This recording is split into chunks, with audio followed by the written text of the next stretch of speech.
아침에 느려. 오케이.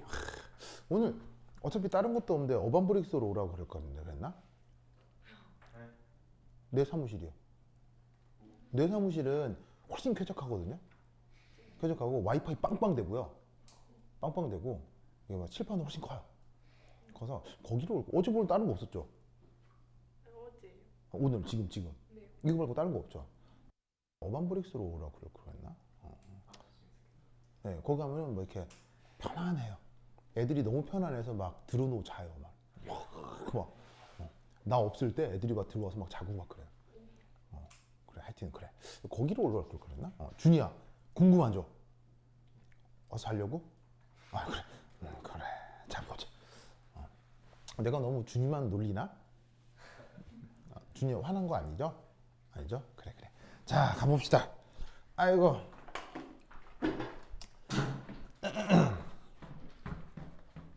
우선 이제 가장 유명한 수식 중에 하나가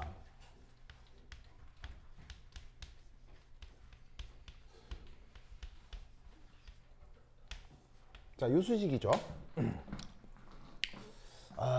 보이세요? 그래서 깁스 에너지 변화를 엔탈피 변화 그 다음에 엔트로피 변화로 표현을 할 수 있는데, 자, 여기서 그 자발적 과정이라고 하면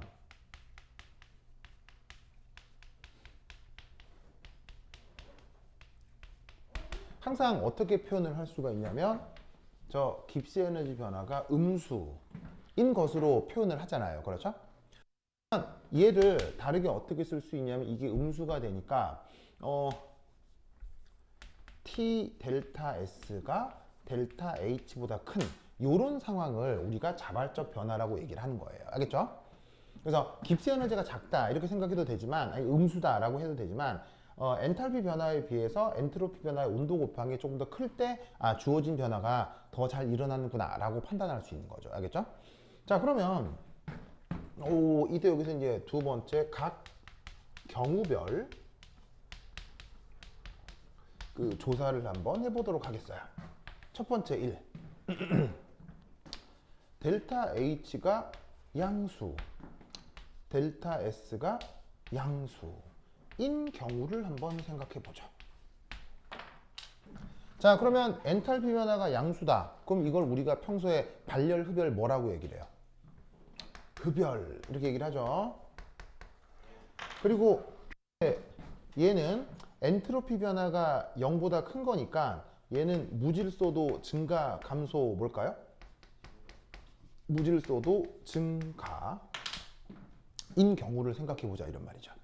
그럼 이때 여기서 별거 아니에요. 별거 아니고 이 주어져 있는 식에서 온도를 수리적으로 어떻게 표현하면 되겠느냐라는 얘기예요.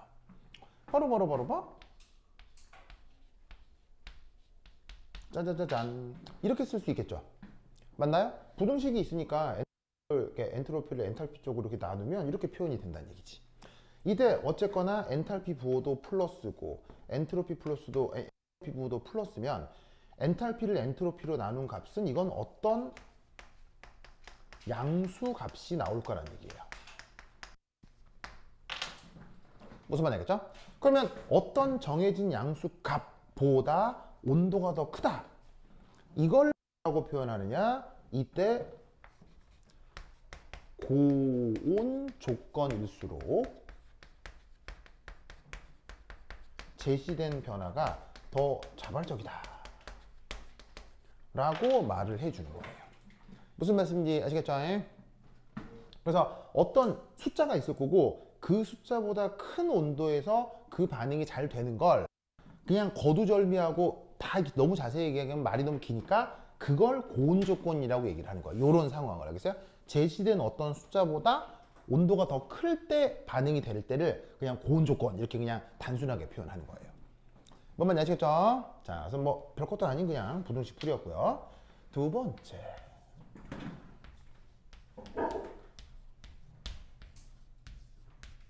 짜잔. 이렇게 되는 경우를 한번 생각해 봅시다. 자, 이 경우는 엔트로피 변화가 음수니까 무질서도 감소. 맞나요? 무질서도가 감소되는 상황이라고 생각해 볼 수 있겠죠. 그러면 이때 얘는 역시나 저 온도를 어떻게 표현할 수 있느냐. 엔트로피를 나눠서 온도의 부등호 조건을 생각해 볼 수 있잖아요. 우리 나누면 이렇게 될 거다 이런 말이죠. 맞습니까? 자, 부등호가 어떻게 됐어요? 바뀌었죠. 왜 바뀌었겠어요? 마이너스로 나눴으니까 부등호가 바뀌었겠죠. 무슨 말이겠죠? 별것도 아닌 산수인데 화학 문제에서 이런 걸 풀라고 하면 순간 헷갈려가지고 부등호 바꾸는 거 까먹는 사람 많으니까 조심하시기 바래요. 알겠죠? 이게 수학 문제라고 하면 여러분들이 눈에 불을 켜고 이거를 틀리지 않거든요. 근데 화학 문제라고 하면 갑자기 화학에서 웬 부등호 뭐 이러면서 막 해가지고 부등호 반대로 해가지고 막 틀리고 막 그럴 수 있으니까 신경을 쓰시기 바래요. 알겠죠? 자, 그럼 이때 여기서 부호 문제를 다시 한번 보면 어쨌거나 흡열이니까 엔탈피 부분은 플러스, 그런데 엔트로피는 무질서도 감소니까 마이너스를 할 수 있겠죠. 그럼 얘는 잘 봐요. 어떤 양수를 어떤 음수로 나눴으니까 이건 어떤 음수 값이 되는 거죠. 맞나요? 맞죠? 그러면 어떤 음수보다도 제시된 온도가 더 작은 거예요. 그죠? 그렇죠. 그럼 이건 어떻게 해석을 해야 돼요? 주어진 정반응은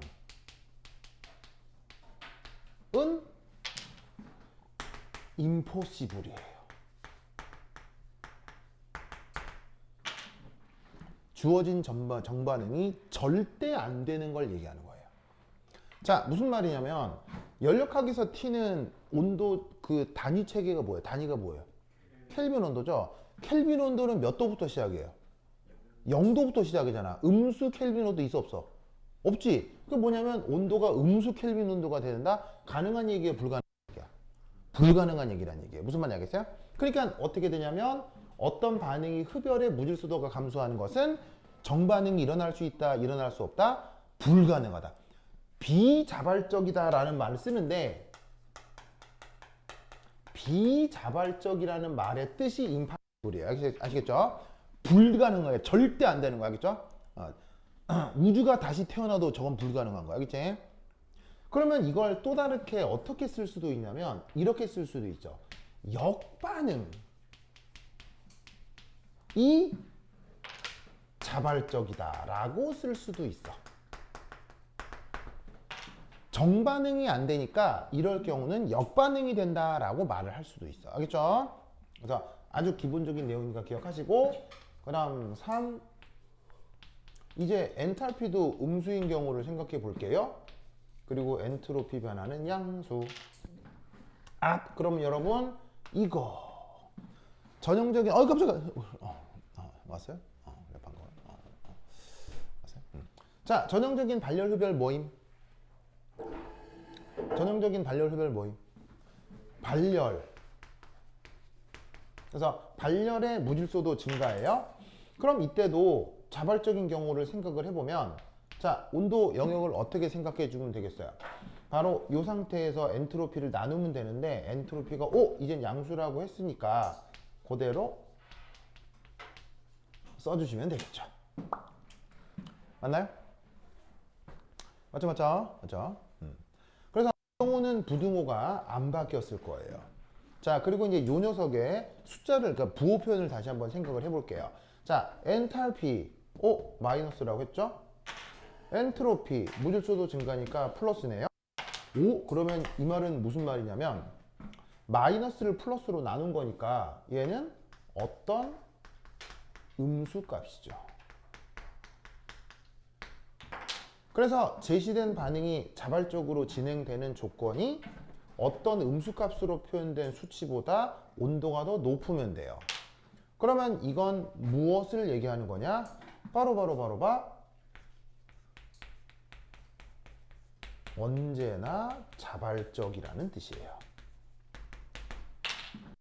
무슨 말이냐면 아까 얘기했죠? 온도가 켈빈 온도고요.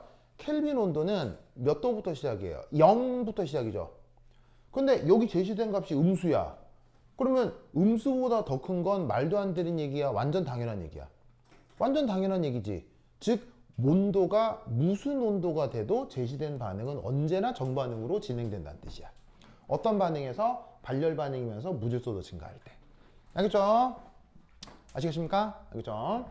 그 다음 네 번째 4. 그러면 경우의 수 마지막 하나 남았죠. 델타 H 음수, 델타 S 음수. 자, 그럼 얘 자발적 조건 어떻게 돼요? 엔탈피를 엔트로피로 나누는데 엔트로피가 음수니까 이때는 부등호가 반대. 자, 그런데 발열이라 엔탈피 음수, 무질소도 감소라 엔트로피 음수. 그러면 음수를 음수로 나눠요? 오, 그럼 이건 뭐야? 어떤 양수 값인 거지. 알겠죠? 그러면 이건 뭐야? 이건 뭐냐면 자, 어떤 양수로 표현된 수치보다 그 온도가 낮다라는 의미잖아. 그럼 얘를 거두절미하고 단순하게 어떻게 표현해? 이런 경우 저온 조건에서 자발적이다라고 얘기를 하는 거예요. 무슨 뜻인지 아시겠죠? 그리고 온도는 절대 온도니까 당연히 언급 하나 안 하나 0켈빈부터겠지 뭐. 알겠죠? 즉 0켈빈보다 제시된 어떤 숫자보다가 작은 그 어떤 영역에서 요 조건과 요 조건을 만족해 그 제시된 반응이 자발적이다라는 말인 거예요. 알겠죠? 그래서 알려져 있는 유명한 수식에서 온도 변화에 따라 이런 표현을 얘기해 볼 수 있습니다. 알겠죠? 그러면 이런 것과 관련해서 몇몇 독특한 재밌는 문제들이 있거든요. 한번 소개를 해드리면, 자, 여기 지울게요. 여기 줄게요. 여기 준다. 그래서 내가 그 문제집 드렸죠. 풀어보고 있어요. 거기에 나와 있는 몇 개의 문제 중에 여러분들 요런 거 할 수 있는지 한번 볼까요?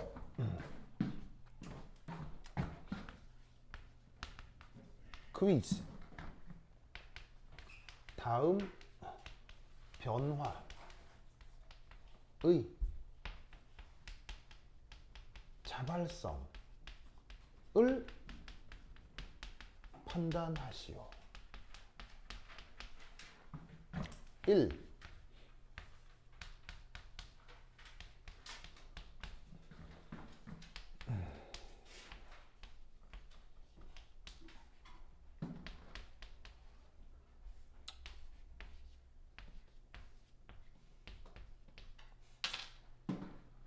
자, 쟤는 고온에서 잡아질까요? 저온에서 잡아질까요? 그냥 저것만 딱 넣고 일체 데이터 제시돼 있잖아. 아무 데이터 그냥 딱 보자마자 화학자라면 이때 자발적이 되는 거야. 화학자라면 이때 자발적 이렇게 되는 거야. 쟤는 고온, 저온 언제 자발적이에요? 일체의 데이터가 필요 없습니다.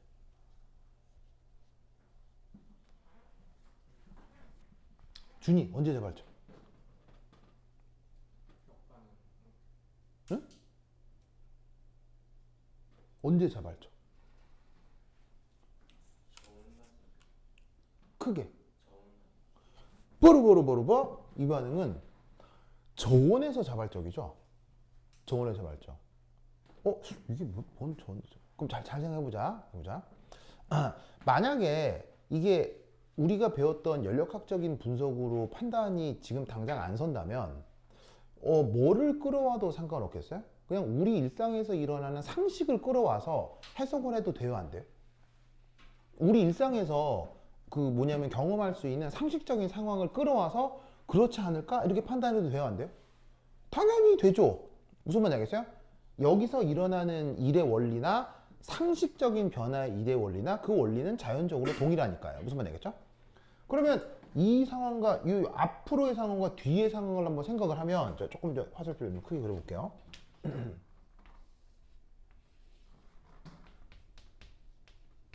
자, 이렇게 쓰고 자, 그러면 얘 이름부터 한번 불러볼게요. 이름 이걸 이름을 뭐라 그래? 철, 그죠? 철. 이걸 뭐라 그래? 아, 산화철. 여러분들은 어려운 말을 굉장히 잘 알고 있네요. 쉬운 말로. 녹. 알겠죠? 산화철 좋아요. 근데 우리 일상에서 녹이라고 하죠. 녹이라고 하죠. 그럼 여러분 잘 봐요. 요 정반응은 우리가 일상생활에서 뭐 한다 라고 얘기하는 거야. 이 정반응 뭐 한다 라고 얘기해. 요거는 얘는 지금 보시다시피 녹쓴다 이렇게 얘기를 하는 거 아니야. 녹쓴다 이렇게 얘기를 하는 거지. 근데 여러분 필요할 때면 이렇게 할 수도 있어요, 불가능해요? 필요하다면 이렇게 할 수도 있지. 이렇게 하는 걸 우리 일상생활에서 용어를 뭐라고 해? 이렇게 하는 거? 일상생활에서 이렇게 하는 걸 뭐라고 그래? 녹제거요? 녹제거. 이렇게 하면 뭐라 그래? 털어. 탈탈 털어버려. 탈탈 털어버려. 포항에 가면 이거 많이 하잖아. 포항에 가면. 오, 제철이에요. 제철이에요. 제철. 혹은 뭐 용광로에서 제철 하잖아요. 혹은 일반적으로 재련이라는 말을 써요. 왜냐면 금속을 원래대로 되돌리는 게 꼭 철만 그러는 게 아니라 뭐 얼루미늄, 뭐 아연 여러 가지 다 살 수 있기 때문에 그런 모든 것들을 포함해서 재련이라고 쓰기도 하고, 그 다음에 이제 얘만 따로 놓고 보면 제철이라고 얘기를 하는 거지. 무슨 말 알겠죠? 알겠죠? 그러면 머릿속에 포항제철에 있는 용광로를 떠올려봐.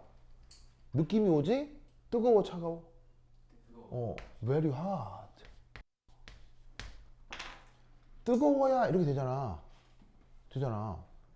그러면 이거는 언제 될까? 이거는 정반응은 언제 될까? 초온에서.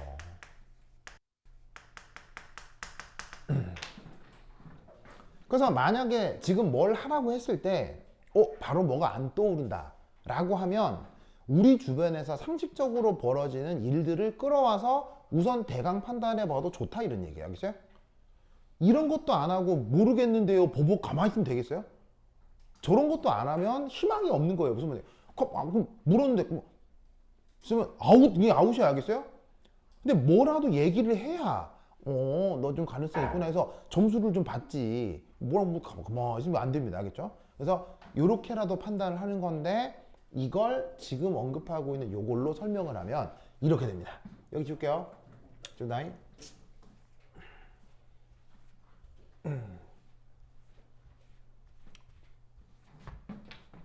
자, 이거 어떻게 푸느냐? 첫 번째 1. 이 반응은 발열이라는 걸 알아야 됩니다. 보자마자 쟤는 무조건 발열입니다. 왜일까요? 저 반응은 무조건 발열입니다. 그거는 이제 이후 해석의 문제고요. 딱 현상적으로 봤을 때 무조건 발열입니다. 얘는.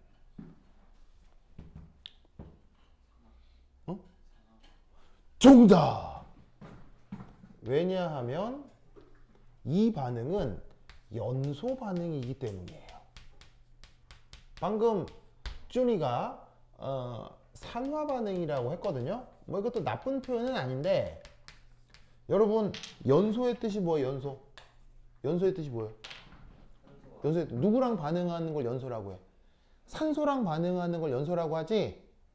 아주 특별한 몇몇 것을 제외하고는 산소랑 반응하면 무조건 발열입니다. 왜? 이 불 질러봐. 불 지르면은 차가워져, 뜨거워져. 뜨끈뜨끈하잖아. 무슨 말 알겠어요? 불 지르는 걸 뭐라고? 연소 반응이라고 하잖아. 그러면 여기 산소랑 결합하지. 이 경우 하필 반응 속도가 좀 느려서 종이에 불을 태울 때만큼 열이 확 나오는 건 느낄 수는 없지만 반응 속도가 느려서 온도 변화가 좀 적게 느껴질 뿐인 거지, 산소랑 결합하는 건 기본적으로 다 발열이에요. 무슨 말 알겠어요? 아주 특수한 한두 가지를 제외하면. 알겠죠? 그냥 뭐라고 생각하면 돼? 종이에 불 싸질렀구나 이렇게 생각하면 된다고. 그럼 발열을. 알겠죠? 발열을.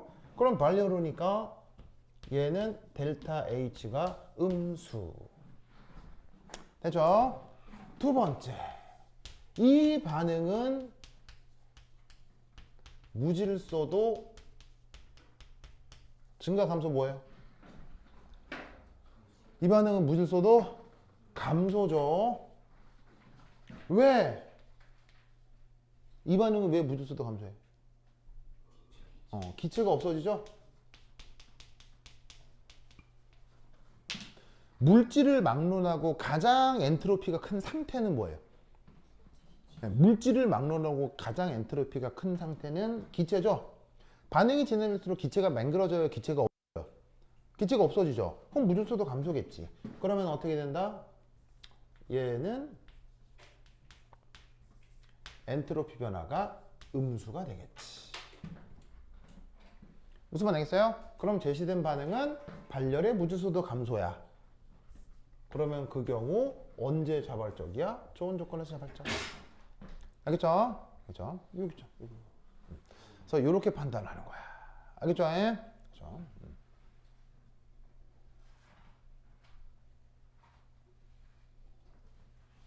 자, 썼습니까? 썼죠? 그죠? 자, 그 다음. 여기 줄게요. 여기 준다. 여기다 줄게요. 자, 하나 더 해볼까?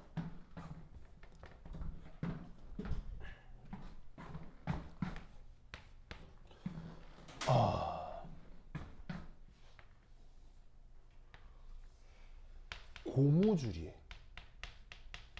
고무줄. 고무줄이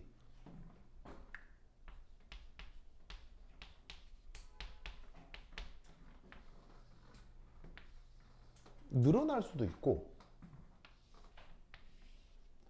줄어들 수도 있죠. 맞나요? 고무줄이 그렇게 되잖아. 이때 편의상 늘어나는 과정에 자발성 판단할 수 있겠어요?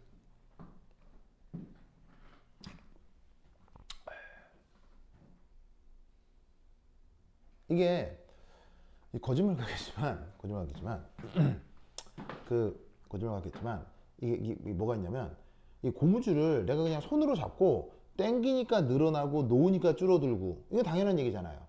근데 그게 아니라 고무줄 얘를 온도를 변화시키면 막 늘어나고 줄어들어요. 거짓말 같겠지만. 그래서 어떤 경험들을 할 수 있냐면 예를 들어서 여러분들이 만약에 경험을 쌓기 위해 남극 세종기지에 지원을 했어. 남극 세종기지 있는 거 알죠? 거기 연봉 수준이 한 6천에서 8천 정도 되거든요. 그리고 계약하면 2년 계약이에요. 최소 2년 계약이거든요. 그런데 갔다 오면 좋아요.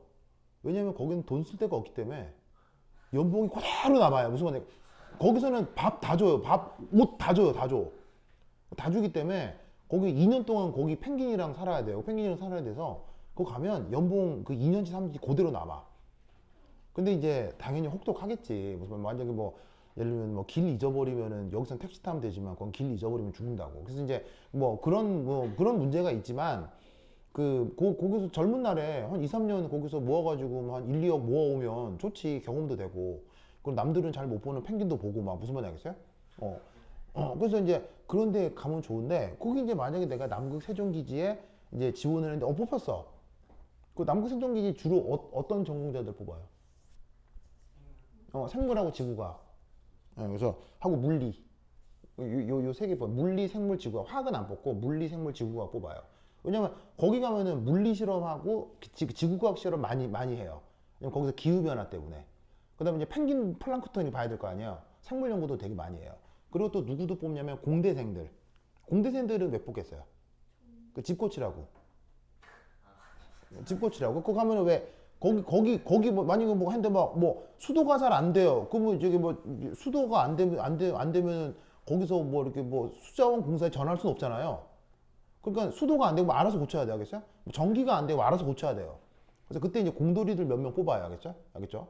그래서 이제 공학 전공자들이나 그다음에 이제 그 물리생물 전공자들을 주로 뽑는데 그래서 이제 거기서 이제 만약에 지원받아 갔어. 그러다 가가지고는 저 재밌는 경험 해야지 했는데 거기서 이제 뭐냐면은 거기서 이제 만약에 가이가 뽑혀서 갔어.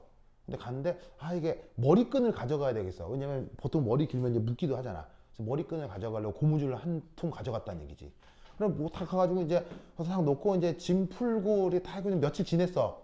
근데 갑자기 나 머리끈 묶어야 되는데 머리끈 어딨지? 머리끈 어디 해가지고 여기 있지. 이거 딱 찾았는데 고무줄이 어떻게 되냐고. 어떻게 되냐고. 된다니까요. 어떻게 된다니까요. 그래? 준이 어떻게 될까요? 그래요? 이거를 이게 이제 야, 참 이걸 이제 상상을 잘 못하던데 이렇게 됩니다. 자, 여기 줄게요. 여기 준다. 자, 어떻게 되냐?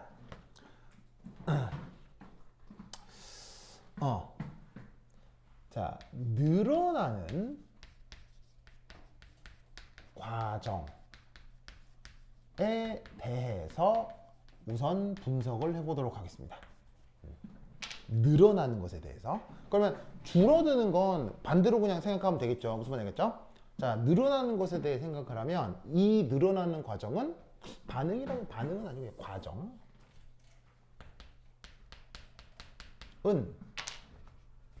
발열 반응이라는 거 알겠어요? 여기 발열 반응인 거 알겠어요? 요거 발열 과정입니다. 진짜 발열입니다. 그러면 발열을 실험적으로 확인할 수 있을까요? 확인할 수 없을까요? 저 발열인 걸 실험적으로 가능하다, 불가능하다? 가능합니다. 어떻게 하면 되냐면요. 이따가 여유가 되면 그냥 아무것도 아닌 그냥 노란 고무줄이 있죠. 그 노란 고무줄 하나를 들고 하나를 딱 손으로 잡은 다음에 얘를 입 있죠. 입 근처 가까이에 대고, 왜 입 근처 가까이 있냐면 입과 입술 사이 여기가 굉장히 예민해요. 모든 인간이 아주 예민해요. 왜냐면 인간뿐 아니라 모든 동물들이 이 입과 입 주변이 굉장히 예민해요. 왜? 생명과 직결되어 있으니까. 입을 통해 뭐예요? 뭘 처먹잖아요.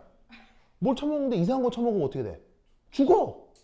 그래서 우리는 맛을 혀로만 느낀다고 생각하는데 아니에요. 이미 입술에서부터 맛을 느껴요. 여기서의 맛은 단맛, 짠맛, 신맛 이걸 떠나서 촉감, 식감 그런 것까지 이 입술 주변에서 느끼기 시작해요. 거기서 조금이라도 이상한 게 딱 걸리면 보통 먹어요. 이렇게 해요. 모든 동물은. 입도 안 돼요. 무슨 말인지 알겠어요? 그래서 개나 고양이들도 뭐 먹기 전에 뭐부터 대봐요. 입을 한번 이렇게 쓱 대보거든요. 그럼 거기서 딱 이상하면 거기 손도 안 돼요. 그거는 모든 동물이 마찬가지야. 그래서 입 주변이 모든 동물이 굉장히 민감하거든요. 그래서 여기를 대고 여기 근처에 고무줄을 딱 살짝 대고 손을 딱 잡은 다음에 갑자기 확 하면 당겨봐. 확 당기면 뜨끈해져요. 정말이에요. 정말 따뜻해져요. 살짝 따뜻해져요. 진짜로. 신기하게도 진짜 확인할 수 있어요. 그래서 고무줄이 늘어나는 과정은 발열이에요. 그러면 왜 발열이냐? 자, 고무줄 내부에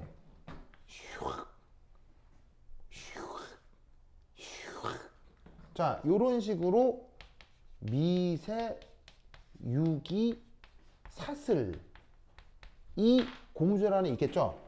왜냐하면 고무줄과 같은 성분을 플라스틱 혹은 뭐 이렇게 이렇게 플라스틱 혹은 고분자 화합물 이렇게 부를 수 있기 때문에 고무를 구성하는 탄소 수소로 있는 고분자 사슬이 있을 거란 말이에요. 무슨 말인지 알겠어요? 그런데 얘를 잡고 확 당겨버리면 질량 변해요, 안 변해요? 질량이 변할 리는 없죠, 그렇죠? 근데 확 길어졌다고 치면 여기에 있는 유기 사슬들이 이렇게 되겠죠? 맞나요? 그러면 어떤 일이 벌어지냐면 여기서부터 여기까지가 분자간 거리라고 했을 때 분자간 거리가 어떻게 됩니까? 분자간 거리가 가까워지죠? 그러면 어떤 일이 벌어져? 사슬 간 분자간 거리가 가까워졌으니 샷을 간 분산력은 커질까요? 작아질까요? 거리가 가까워졌으니까 분산력은 커질까요? 작아질까요?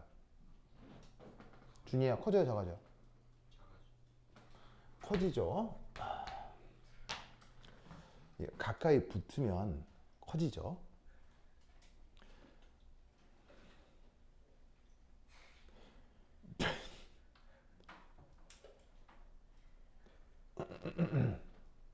그 미션 임파서블이라는 영화에 보면 그 톰 크루즈 할아버지가 그 저기 두바이에 있는 버즈 칼리파를 올라가는 장면이 있거든요. 그 영화 알아요? 그때 이상한 장갑 끼고 가죠. 그 장갑 끼고 가죠. 그 장갑 그 개발한 사람이 한국 사람인 거 알아요? 한국 사람인 거 알아요? 뭐냐면 그 도마뱀 중에 이게 진짜 귀엽게 생긴 도마뱀이 있는데 되게 조그맣게 생긴 도마뱀이에요. 이 도마뱀 아주 독특해서 이름이 있는데 그 도마뱀의 특징은 뭐냐면 전 우주 모든 물질을 다 붙어 다닐 수 있어요. 전 우주에 존재하는 모든 물질에 다 붙어 다녀요. 즉 뭐냐면 종이, 금속, 뭐 나무 가리질 않아요. 인간이 합성적으로 만들어 놓은 플라스틱 다 모든 물질을 다 붙어 다녀요. 다 전부 다 붙어 다녀요. 근데 생긴 게 완전 귀엽게 생겼어요. 그 도마뱀 이름이 뭔데 나중에 찾아보세요. 근데 크기는 조그만데 얼굴 보면 완전 귀엽게 생겼거든요. 그래갖고 얘는 왜 떨어지지도 않고 날아다니는 것도 아니고 발바닥으로 따뜻하게 붙어 다니는 거예요. 너무 신기해가지고 그 MIT에 있었던 그 한국계 그 뭐냐면 그 대학원생이 그 도마뱀을 조사를 한 거예요. 얘는 왜 붙어 다니지? 해가지고 발바닥을 그 전자현미경으로 관찰을 했더니 이 발바닥에 사람 육안으로는 보이지 않는 너무 가느다란, 알겠어요? 너무 가느다란 실이 이렇게 있는 거야. 이렇게 너무 가느다라서 만졌을 때 느낌도 없고 눈에 보이지도 않아. 근데 확대를 하면 전자현미경에 실이 확 있는 거야. 그래서 얘가 이 가는 실을 어디다 이렇게 탁 접지를 하면 얘가 실이 가늘잖아. 가느니까 모든 물체들과 접촉 면적이 크겠어, 접촉 면적이 작겠어? 모든 물체들과 전 우주에 존재하는 모든 물체들과 접촉 면적이 아주 커져. 그러면 접촉 면적이 커진다는 얘기는 분자 간 거리가 커진다는 얘기야, 작아진다는 얘기야? 분자 간 거리가 짧아지고, 그러면 접촉 면적이 크면 분자 간 거리가 짧아지고 결국 무슨 힘이 나타난다고 해야 되겠어? 분산력이요. 분산력이 이 도마뱀의 발바닥에서 아주 크게 나타나요.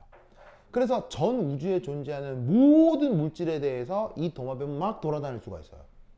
그래가지고 그 과학자가 이거 완전 신기해 해가지고는 이렇게 만들어가지고 로봇 발에 달았어. 로봇 발에. 그 로봇가 막 붙어다니는 로봇을 만들었어. 그 양반이 공대생인데 만들었어. 그래갖고 그게 모티브가 돼가지고 그 미션 임파서블 거기에 이제 그 나오는 거야. 이렇게 나온 거야. 그 장갑이 그렇게 나온 거라고. 뭔 말인지 알겠죠? 알겠죠? 준이야? 거리가 가까워지면 분산력이 어떻게 된다고요? 커져요. 작아진다고 생각하는 이유는?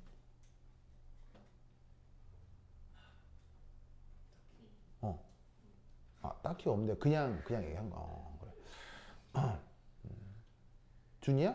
나중에 결혼을 했어. 결혼을 했는데 자, 삶이 두 개가 있어. 삶 A. 사랑하는 부인과 자식들이랑 다 같은 집에서 살면서 준이가 나중에 퇴근해서 집에 오면 어머 준이 오셨어요 하고 막 아빠 왔죠 이렇게 막 그다음에 강아지도 한 마리 고양이도 한 마리 뽀로로 달려서 막 준이 핥히고 막 하여튼 뭐 그런 삶 준이 알겠어요? 그런 삶 A. 갑자기 B. 부인이 여보 우리 애들 교육을 위해서 미국에 가야겠어요. 그러니 신경 쓰지 말고 생활비나 붙여요. 하고 부인이 애들을 싹 데리고 미국에 갔어. 준이야, 그런 걸 무슨 아빠라고 하죠? 기러기 아빠 알아요? 그 3B. B. 준이 A, B 중에 더 좋은 삶은? B가 되면 멀어지잖아요. 멀어지면 가족 간 유대도 강해져요, 약해져요? 약해질 거라고 충분히 생각할 수 있죠. 그래서 결국 어떤 일이 벌어져요? 부인 바람나죠. 무슨 말인지 알겠어요? 그 얘기를 한 건데 준이야 이해됐어요, 안 됐어요 이제? 알겠죠? 그래. 그래서 영어 속담에도 있잖아. 혹시 준이 여자친구 있죠? 없어요? 멀리 있는 거 아니에요? 뭐 키르키즈스탄 아니면 뭐 이런데 멀리 있는 거 아니에요? 저기 좀 파푸아 뉴기니 뭐 이렇게 좀 멀리 있는 거 아니야? 그건 아니야. 그건 아니야. 알겠습니다. 그래요. 알겠어요. 그래. 그렇죠. 나중에 저기 나중에 준이가 막 사회생활 하다가 막 탄자니아 최고의 미녀랑 뭐 사귈지 어떻게 알아요? 준이 힘내요, 알겠죠? 준이 그러면 여자친구 몇 명 있었어요? 그래요? 나도 고등학교 때까지는 여자친구 0명이었어요. 0명이었다가 그래서 고등학교 다닐 때 연애한 애들이 아주 부러웠었죠. 그래서 내가 고등학교 다닐 때 유일한 목표는 서울대를 가는 게 아니었고요. 고등학교 때 연애를 해보는 게 나의 유일한 목표였는데 처절하게 깨졌죠. 절대 달성하지 못했어요. 그래서 고등학교 다닐 때 연애하면 그렇게 부럽더라고요. 물론 그 고등학교 때는 막 욕했죠. 이런 음란방탕한 것들 같으니라고 공부는 안 하고 연애나 처하고 막 그렇게 고등학교 때는 저주를 퍼부었지만 속으로는 내심 아주 부러웠답니다. 뭐 준이도 그런가요? 그런 건 아니에요? 자, anyway. 자, 그래서 사슬간 분산력이 커진다. 알겠죠? 그러면 분산력이 커지면 위치 에너지는 커질까요? 작아질까요? 자, 분산력은 인력의 한 종류죠. 분산력이라고 써도 되고 뭐 인력이라고 써도 되고 막 인력이 커지면 위치 에너지는 무조건 작아지죠. 무슨 말 알겠죠? 그러면 어떻게 된다? 위치 에너지가 작아지는 만큼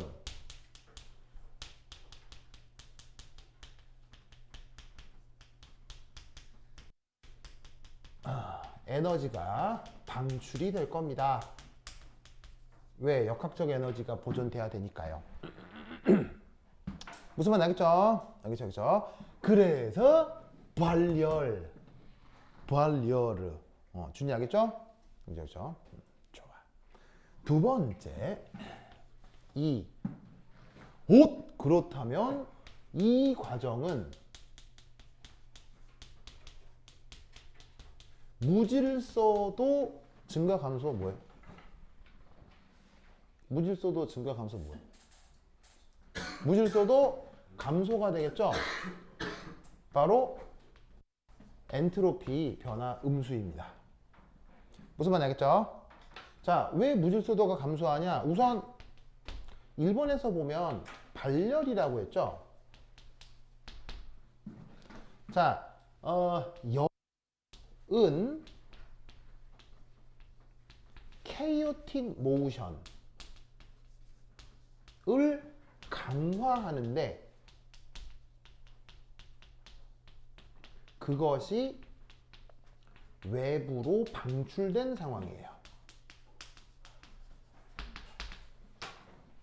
자, 열을 함유하고 있으면 무질서적인 움직임이 많아지죠. 그렇죠? 그걸 다른 말로 전문 용어로 이 영어 표현으로 케이오틱 모션이라고 하는데 그러한 열을 저 고무줄이 외부로 뱉었어요? 더 흡수했어요? 저 늘어나는 과정은 외부로 뱉어버렸잖아요. 그러면 이 상태에서 여기에 있는 이 사슬을 구성하는 원자들의 무질서한 움직임은 줄어들 수밖에 없다고요. 그래서 여기 보면 원자들의 무질서 운동이 줄어들고 있는 겁니다.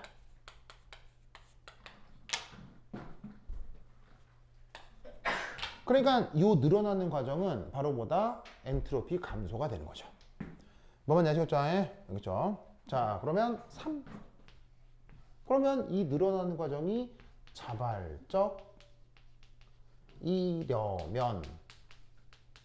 아까 뭐라고 그랬어요? T 델타 S하고 델타 H 중에 어디가 커야 돼요? 자발적이래요. 뭐가 될건 무조건 자발적. 어디가 더 커야 돼요? 어느 쪽이 커야 돼요? 이쪽이 커야 되죠? 이게 깁스 에너지가 음수가 되는 방식이니까요. 그러면 얘는 다르게 얘기하면 엔탈피를 엔트로피로 나눴을 때 부호가 어떻게? 보완돼. 보완돼. 알겠죠? 왜? 얘가 부호가 마이너스 그리고 얘도 마이너스네? 그러면 엔탈피를 엔트로피로 나눈 이 값은 어떤 무슨 값이 되는 거예요? 양수 값이 되는 거죠. 어떤 정해진 양수 값보다 온도가 작을 때 이 과정이 자발적이라고 했죠? 이걸 다른 말로 저온 조건에서 자발적이라고 하는 것입니다. 뭔 말이냐? 여러분이 남극 세종기지로 고무줄을 가져가면 한 하루 이틀 두고 딱 그걸 보면 내가 아무런 짓도 하지 않았는데 고무줄이 어떻게 돼 있다? 지르르 늘어나 있습니다. 줄어들지 않고 늘어나 있습니다. 그러면 다시 질문해 볼게요. 그 고무줄을 뜨거운 적도지방으로 가져갔습니다. 그럼 고무줄은 며칠 후에 보면 어떻게 돼 있다? 줄어들어 있습니다. 무슨 말 알겠죠? 알겠죠? 그래서 이런 분석 문제가 있어요. 알겠죠? 알겠죠? 그래서 이 아이디어를 기억해 두시기 바랍니다. 그러면 이 얘기를 왜 했느냐? 여러분들이 학교에서 요걸 했더라고요. 자, 여기 줄게요. 여기 줄게요.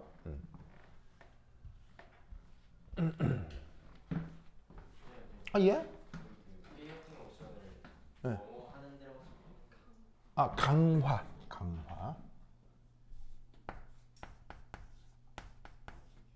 뭐가? 열이. 그래서 열을 받아들이면 무질소 움직임이 많아지는데 그걸 외부로 뱉어내니까는 발열해서 무질소도가 감소한다라고 얘기를 한 거야. 알겠죠? 국어가 좀 안 좋긴 하다. 근데 어떤 의미인지 알겠죠? 자, 그럼 이제 내가 이 얘기를 왜 했느냐? 1.2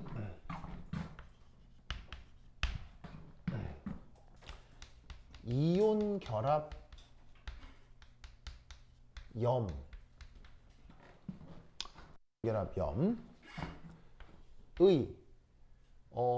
수용액 중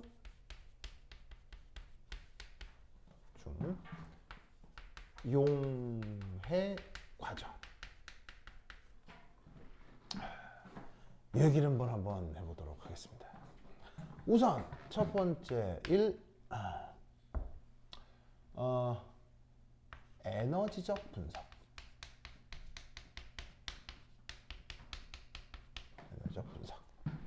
자, 예를 들어 NaCl 솔리드. 이 NaCl 솔리드를 자, 물에 넣어서 Na 플러스 그 다음에 Cl 마이너스 이렇게 했다고 치자 이란 말이에요. 그러면 이런 변화 과정을 우리가 용해라고 하기 때문에 델타 H 용해 라고 쓰고 요거이 이제 다른 말로 용해열 뭐 이렇게 표현이 되겠지. 용해열 이렇게 표현이 되겠지. 냠냠. 자, 그러면 요 과정에서 이 녀석의 연력학적인 그 변화 과정을 한번 살펴볼 텐데 요렇게. 자, 여기 줄게요. 여기 준다. 여기 줄게. 에이.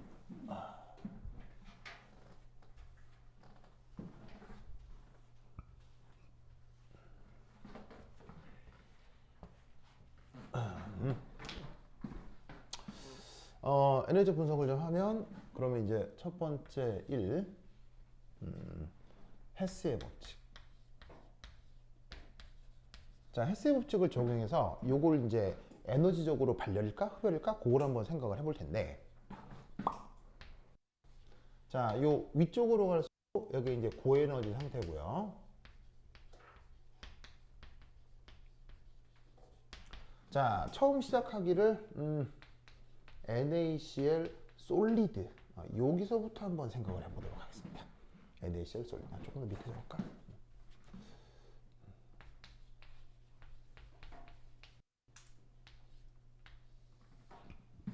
자, 그래서 이 NaCl 솔리드가 결국에는 Na 플러스 Cl 마이너스 수용액 쪽으로 녹아 들어가는 걸 생각을 하는 거니까 여기서 Na 플러스 Cl 마이너스가 됐다고 생각해 보자 이런 말이죠. 그럼 지금 반응식을 이렇게 썼으니까 요 놈을 반응몰, 그리고 이것을 생성몰 이라 할 수 있겠죠. 그래서 이 반응물에서 생성물로 가는 요 에너지 관계, 요거를 델타 H 용해 라고 하면 될 거 아니에요. 그죠? 이러면 될 거 아니에요. 그죠? 맞나요? 그러면 이때 이 녀석을 어떻게 분석하느냐? 바로 봐. 짜자자잔. 어떤 가상적 상태 하나를 생각합니다. 그럼 이 가상적 상태는 뭘 얘기하는 거냐? 여기에 있는 Na 플러스와 Cl 마이너스가 이온은 이온인데 기체 상태로 존재하는 어떤 상태를 가상 상태로 한번 정해보자 이런 말이에요. 뭔 말인지 아시겠죠? 알겠죠? 그래서 지금 얘는 자, 여기도 사실 Na 플러스 Cl 마이너스가 있는데 얘네들이 짱 모여서 고체가 된 상태, 그리고 Na 플러스와 Cl 마이너스가 물에 녹아서 있는 상태, 수용액 상태, 그건데 여기서의 가상 상태는 그게 아니라 이온인데 기체로 있는 거야. 요걸 가상적으로 한번 생각해 보자고. 지금 우리가 볼 건 이거지만 가상적으로 요걸 생각해 보자고. 그럼 이때 이걸 알아야 돼. 여기서부터 요까지 변화 과정을 뭐라고 하지? 봐 U라고 쓰고 보통 뭐라고 얘기해? 이걸 격자 에너지라고 하지. 맞나요? 그래서 양이온, 음이온이 기체로 있다가 쫙 모여서 고체가 되는 에너지 관계를 격자 에너지라고 합니다. 알겠죠? 이 격자 에너지는 항상 크기가 큰 발열입니다. 그래서 물론 뭐 대소의 차이는 있지만 기본적으로 이 기체 상위로 존재하는 양이온, 음이온들이 모여 고체가 되면 발열 반응이 크게 일어나는 게 보통입니다. 그런데 이제 이 기체 상태 양이온, 음이온들이 이렇게 될 수도 있어요. 고체가 안 되고 물에 녹아서 수용액 중으로 나타날 수도 있다는 얘기죠. 이럴 때 이 과정을 뭐라고 하죠? 델타 H 수화라고 합니다. 바로 수화열이라고 합니다. 수화열. 아시겠죠? 수화열. 그리고 재미있게도 이 수화열 역시 언제나 발열입니다. 그래서 격자 에너지도 수화열도 단 하나의 예외 없이 언제나 발열입니다. 무슨 말인지 알겠죠? 그렇죠? 그러면 여기서 여러분은 이 세 개를 연결하는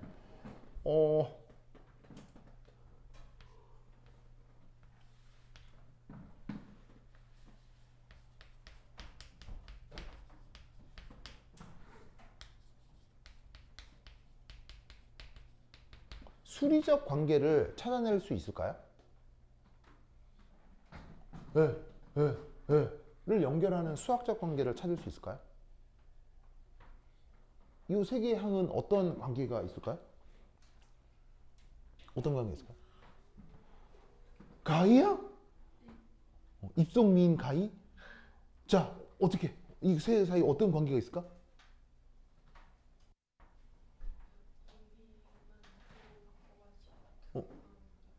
보로보로보로보 이러면 되겠죠? 무슨 말 나겠죠? 이해하셨어요? 이렇게 하면 얘가 뭐가 나타난다? 에너지 보존이 나타난다 이런 말이에요. 자, 이때 이게 약간 헷갈릴 경우 이렇게 생각하셔도 돼요. 자, 어쨌건 이게 반응물이고 이게 생성물이죠. 그럼 반응물이고 생성물이라고 할 때 이 가상 상태를 중간체라고 가정해도 좋아요.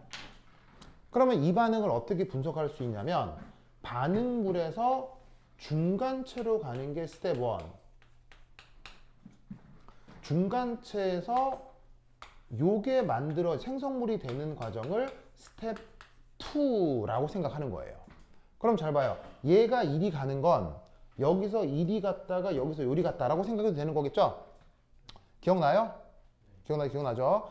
그러면 이때 어떻게 생각을 해볼 수 있냐면 이때 스텝 1과 격자 에너지는 보시다시피 서로 방향이 같아요? 서로 방향이 반대예요?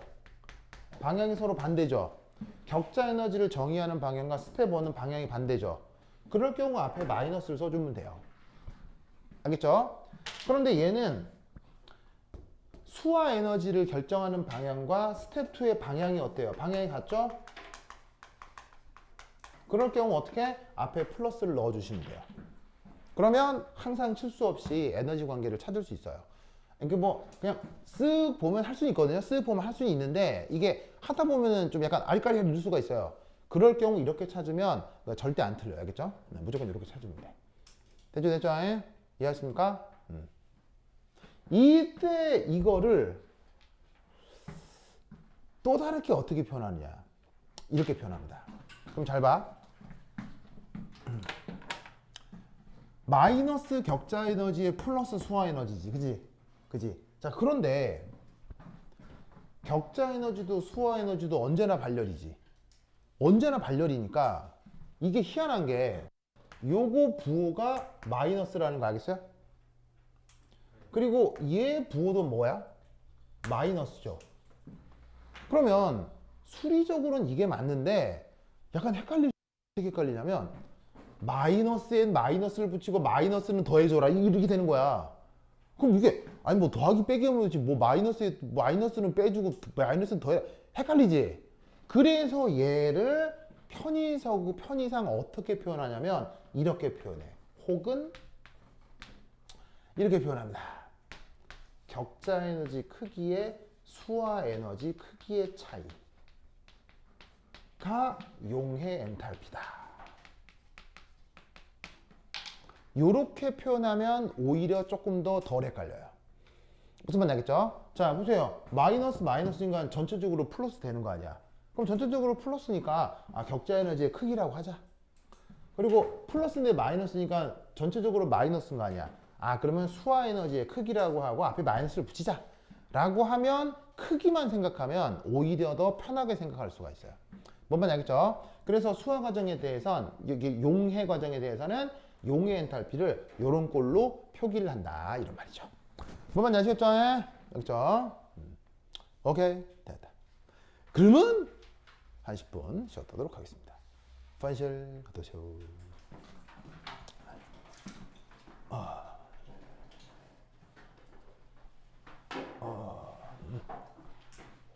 누가 보고 있지? 이한이. 이한이 반가워요. 이한 반가워.